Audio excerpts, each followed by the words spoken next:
Sesaat setelah melakukan pemijahan, indukannya malah mati. Ada yang pernah merasakan hal tersebut? Kira-kira apa ya hal yang harus kita tangani agar indukan kita tetap sehat dan juga anak-anaknya pastinya tetap sehat ya guys? Tanpa perlu berlama-lama lagi, lebih baik langsung aja yuk kita bahas. Kenal lebih dalam ikan mas kokimu di sini. Kita tambah wawasan yuk.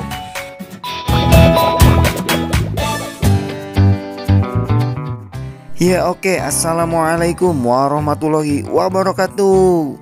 Gimana nih guys, kabar kalian semua? Semoga kabar kalian dalam keadaan sehat dan juga ikan-ikan kalian tentunya dalam keadaan prima ya guys. Jumpa lagi sama gue ya guys. Dari sekian lama kita nggak berjumpa. Sorry banget nih, baru sempat upload karena banyak banget urusan yang harus diurus. Dan sekarang kita mencoba untuk menambah wawasan lagi nih guys, karena sekian banyaknya yang request ke gue nih tentang kematian indukan setelah melakukan pemijahan. Kira-kira apa sih ya penyebabnya dan cara menanganinya seperti apa? Nah, sebelum melangkah ke arah yang lebih dalam, gue ucapkan pada kalian marhaban ya Ramadan ya guys. Selamat menjalankan ibadah puasa kalian untuk yang muslim ya. Dan buat kalian yang lagi santai-santai duduk-duduk sambil leye-leye, nah alangkah baiknya kita tambah wawasan nih tentang seputar ikan mas koki. Buat kalian yang belum subscribe, tinggal subscribe agar kita mudah bertemu di kemudian harinya ya guys. Nah oke, tanpa perlu berlama-lama lagi, langsung aja yuk kita bahas tentang cara menangani indukan setelah melakukan pemijahan agar tidak mati.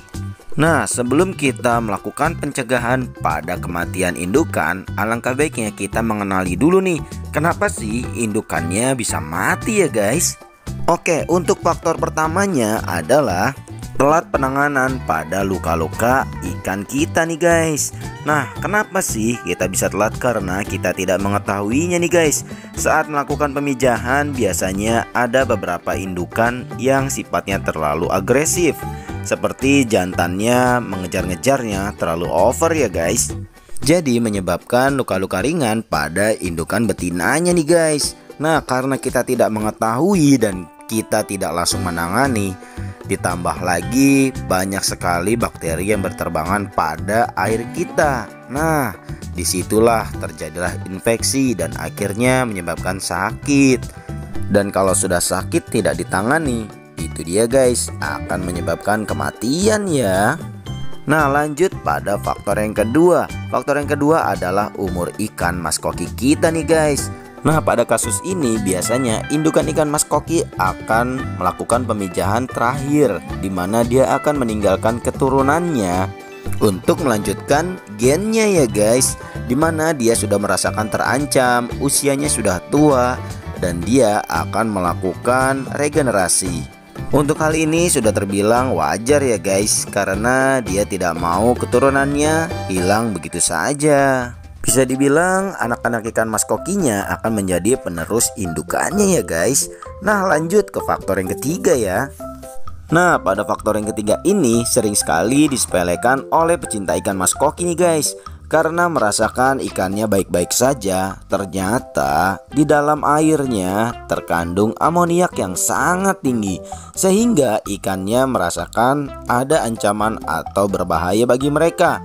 Nah, mereka makanya melakukan pemijahan seperti di faktor yang kedua tadi ya guys. Jadi dia melakukan pemijahan untuk melanjutkan generasinya ya guys. Nah, setelah melakukan pemijahan ternyata kita tidak melakukan pengurasan terlebih dahulu. Ternyata sangatlah berbahaya ya guys. Ketika indukan dikembalikan kepada tank semula setelah melakukan pemijahan, maka indukan merasakan air yang sama sebelum saat pemijahan.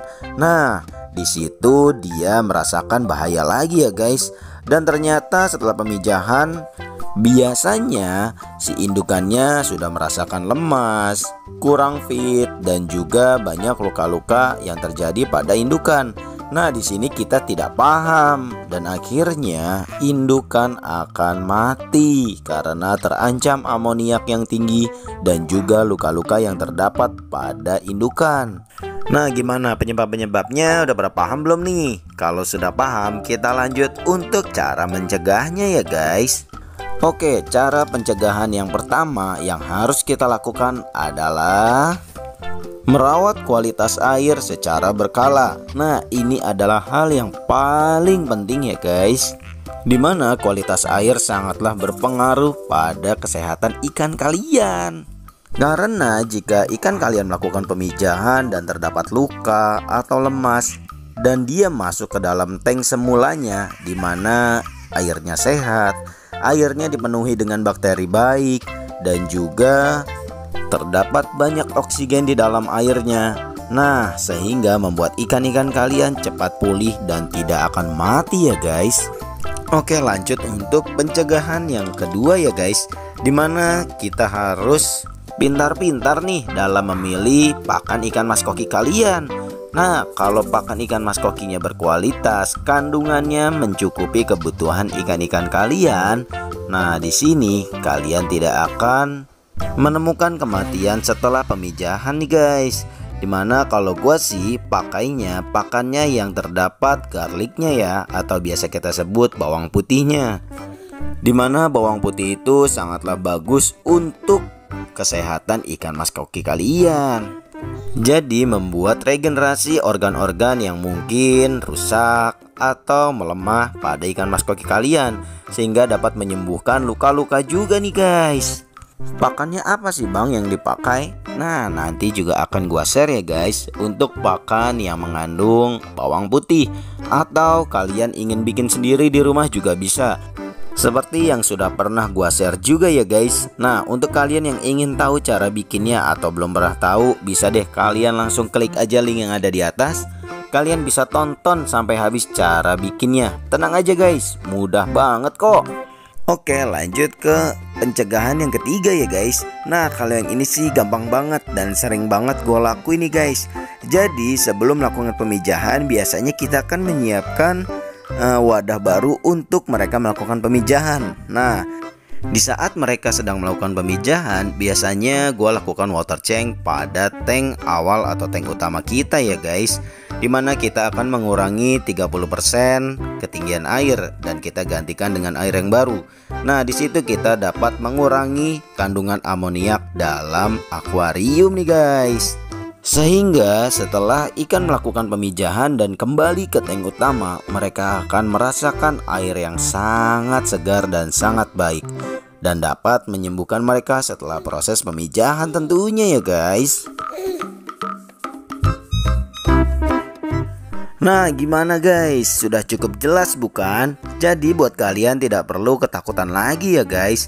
Dan jika ternyata sudah melakukan itu, ikan kalian masih mati, indukan kalian tidak terselamatkan, nah berarti indukan kalian usianya sudah tua. Dan juga ikan-ikan kalian sudah harus dipanggil Yang Maha Kuasa. Intinya mereka sudah habis waktunya di dunia ini ya guys. Nah, jika dirasa sudah cukup untuk tambah wawasan pada kesempatan kali ini, kita sudahi dulu yuk guys. Terima kasih yang telah menonton hingga usai. Jika kalian suka dengan video ini, silakan kalian like.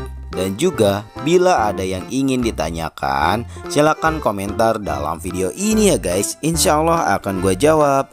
Salam Storyfish. Assalamualaikum warahmatullahi wabarakatuh.